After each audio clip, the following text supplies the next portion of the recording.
कि वास्तव में जो वैदिक कालखंड है उसका टाइम पीरियड तो यही है 1500 से 600।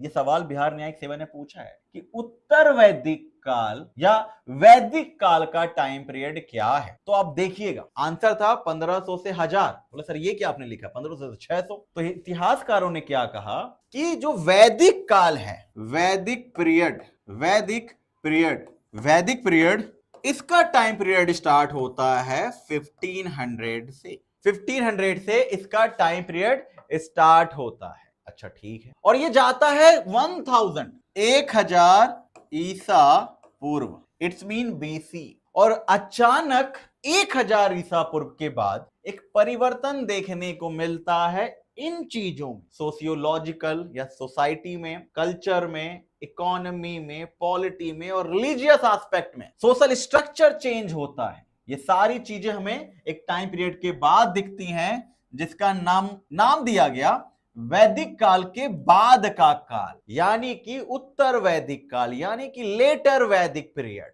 अच्छा, तो इसका टाइम इन्होंने क्या कहा, इसका टाइम पीरियड है 1000 से 600 ईसा पूर्व, 1000 से 600 ईसा पूर्व। तो उन्होंने क्यों बांटा? पहला सवाल है बांट दिया वैदिक काल और उत्तर वैदिक काल।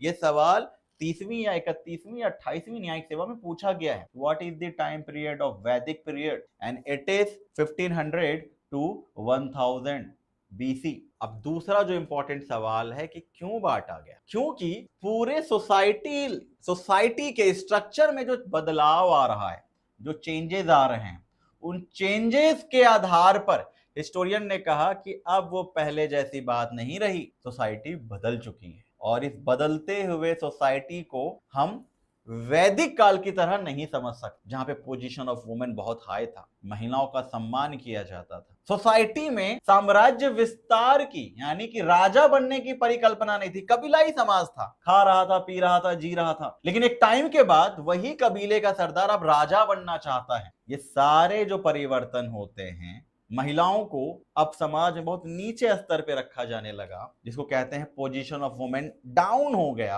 इसीलिए इतिहासकारों ने कहा यह वैदिक काल के बाद का कालखंड है, उत्तर वैदिक काल है।